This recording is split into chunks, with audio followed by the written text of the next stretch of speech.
और इवन तो कैसे आप सब लोग, तो दिल्ली गवर्नमेंट ने अनाउंस कर दिया कि 50% जो वर्क फोर्स हो गया वो वर्क फ्रॉम होम होगा। अब तो किस लिए हो गया ये वर्क फ्रॉम होम? तो दिल्ली के अंदर पोल्यूशन बहुत बढ़ चुका है। आपने ए क्यू इंडेक्स वहाँ पे देखा होगा कि किस तरह से ए क्यू इंडेक्स ऊपर की तरफ बढ़ते जा रहा है। जैसे शेयर मार्केट बढ़ती नहीं है 2021 में, जिस तरह से उन्होंने बैकअप किया था, ऐसे ए क्यू इंडेक्स अब बढ़ते जा रहा है। तो इसके आपने ये जो इमेज जरूर देखी होगी, इंडिया गेट के अंदर लोग प्रोटेस्ट कर रहे हैं कि अपना भाई आर्टिकल 21 है जिसमें राइट टू लाइफ है। उसके अंदर ये भी है कि राइट टू, मतलब कि जो एयर है हमारी वो स्वच्छ होनी चाहिए।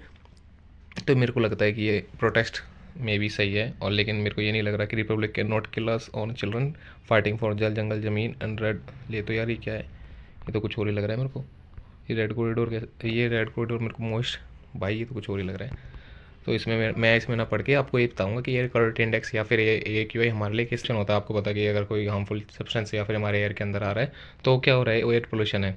ऐसे वाटर पोल्यूशन होता है। इसके लिए सबसे जो मेन कारण है ना दिल्ली के मेरे हिसाब से या फिर पूरे ऑल ओवर इंडिया, तो इसके सबसे पहले क्या है कि ना हमारे जो वाहन है, वाहन मीन्स जो हमारी कार्स हैं या फिर जो ट्रक्स हैं, वो क्या है ना बहुत ज़्यादा CO2 और कार्बन डाइऑक्साइड है ना बहुत ज़्यादा निकालती हैं। तो इसके लिए ना क्या इलेक्ट्रिक व्हीकल चाहिए, लेकिन ऐसे तो अभी होएगा धीरे धीरे काम। दूसरा है इंडस्ट्री से बहुत सारा हमारे जो बेकार सब्सटेंस होता है वो निकालते हैं। वो क्या करते हैं ना, अगर पानी को पूरा बेकार करती है। आपने यमुना का सुना ही होगा कि इंडस्ट्री जो आसपास बसी हुई है वो पूरा जो अपने वेस्ट है वो सारा ऐसी क्या कहते हैं उसको, मतलब वो नहीं करके न्यूट्रलाइज करके सीधा ऐसे ही डाल देती है उसके अंदर।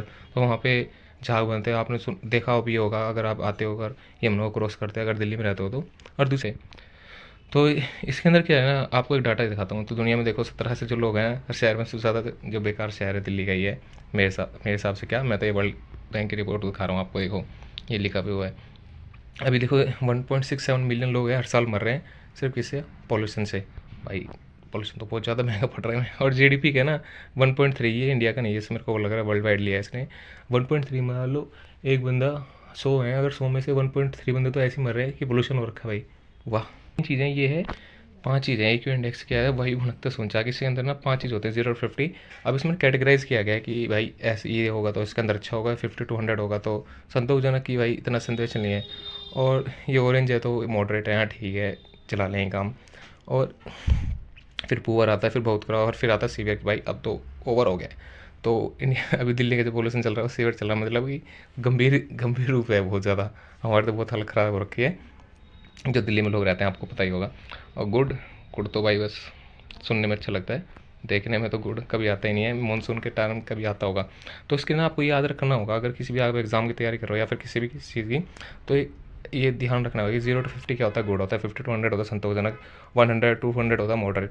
अगर आपको ये ध्यान रखना ही होगा। इसके बाद क्या आता है PM2.5। PM2.5 क्या आता है ना, ये हमारे लंग्स के अंदर चले आता है। और फिर क्या होता है, हमारे फेफड़े वगैरह बेकार हो सकते हैं, हमारे लंग्स की प्रॉब्लम हो सकती है। तो इसके सबसे ज़्यादा प्रभाव क्या है कि धूल पे जो रूल होती है ना, धूल होती है रोड रोड पे, उस पर क्या होता है आपने सुना होगा कि जो फुहारे वाली गाड़ी चलती है ना सुबह शाम, तो वो क्या करती है, PM वो जो धूल होते हैं छोटे छोटे कण, वो उनको कहते हैं नीचे बिठाने के लिए करती है। और ऊपर जो क्या कहते हैं हमारे जो प्लांट्स होते हैं उसके रोड के किनारे किनारे उस पर धूल कण है ना उसको हटाने के लिए, जिससे कि वो एक्सचेंज कर सकें और कार्बन डाइऑक्साइड कम कर सकें क्या कहते हैं एटमॉस्फेयर से। दूसरा है वाहनों के, वाहन तो आपको पता ही है CO2 कितना निकालते हैं। लेकिन व्हीकल्स हमारे फेम स्कीम्स लाई थी अभी गवर्नमेंट ने कि इलेक्ट्रिसिटी की जो व्हीकल्स हैं उनको बढ़ाएंगे। इसको ज़्यादा एलबोरेट नहीं कर सकता मैं, इसमें आपको बताऊंगा आगे फेम स्कीम क्या होती है और क्या कहते हैं और कर सकते हैं। जैसे घरेलू ईंधन आपको सोचा होगा कि गाँव में लोग यूज़ करते हैं कि चूल्हा होता है, चूल्हा ही कहते हैं ना उसको जिस पर रोटी बनाते हैं, हाँ चूल्हा होता है। उसके घूसे, आपको अगर गाँव में कुछ और बोलते हैं तो भाई मेरे को पता नहीं, लेकिन हमारे यहाँ पे ना घोंसे होते हैं, उसमें क्या कहते हैं उसे जलाते हैं, फिर रोटी बनाते हैं और फिर खाते हैं। और दिल्ली के अंदर कुछ बात अलग है, आपको पता है सिलेंडर पता है, LPG सिलेंडर आता है और फिर रोटी बनती है फिर खाते हैं।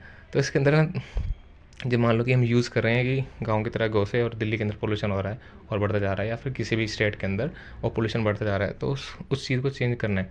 इसलिए अभी गवर्नमेंट चलाई थी उज्ज्वला स्कीम 2018 के अंदर।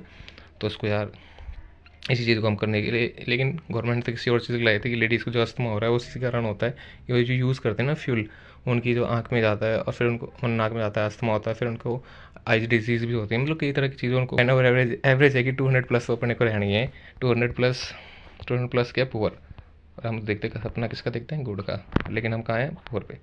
लेकिन कोई नहीं, दिल्ली है, कैपिटल है, कुछ नहीं बोल सकते भाई। और तीसरा है कि क्लाउड स्लेडिंग। क्लाउड स्लेडिंग में क्या होता है ना, अब सिंपल भाषा में क्लाउड सीडिंग ये है कि भाई हमारे पास 2 केमिकल होते हैं, उनको एक साथ डालो तो बादलों के ऊपर, और वो बारिश करा देते हैं। और इससे क्या होता है कि जो एटमॉस्फेयर में पॉल्यूशन है वो नीचे बैठ जाएगा और अपना मज़े करो। लेकिन इससे इतना आसान नहीं है कहना, इतना मैंने बता दिया।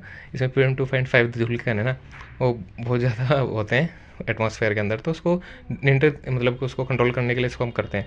अभी ये तो हम यहाँ पे करते हैं, लेकिन जो फॉरेन लोग हैं ना, वहाँ तो भाई आपको पता है पोल्यूशन कम है, तो वो क्या करते हैं ना, वहाँ पे बारिश नहीं होती। जैसे फॉर एग्जांपल ऑस्ट्रेलिया के अंदर बारिश नहीं हो रही, तो क्या करेंगे, वो क्लाउड सेटिंग कर देंगे और उसमें क्या कहते हैं जो बारिश है ना वो करा देंगे, जिससे कि वहाँ पे सूखे की राहत मिल जाएगी और वहाँ प्लांटेशन या फिर जो उनकी एग्रीकल्चर है वो बढ़ सकता है। तीसरा भाई, शॉर्ट टर्म के लिए तो ठीक है, लेकिन लॉन्ग टर्म के लिए नहीं है। इसमें ना हमें क्या करना पड़ेगा है ना, इलेक्ट्रिसिटी व्हीकल्स। सेकंड इज़ हमें इंडस्ट्री पे काम करना है। और थर्ड इज़ कि हम जो पोल्यूशन कर रहे हैं ना, पोल्यूशन मीन्स PM2.5 है या फिर धूल-कण है, इनको कंट्रोल करना पड़ेगा, वरना तो हम भाई सिर्फ बोलते रहेंगे, कार्य कुछ होगा नहीं। तो आपको कैसा लगा लेक्चर? चैनल को आप सब्सक्राइब कर सकते हैं, चैनल को सब्सक्राइब कर सकते हैं और नेक्स्ट वीडियो के लिए आप मिलते हैं नेक्स्ट वीडियो में। Thank you.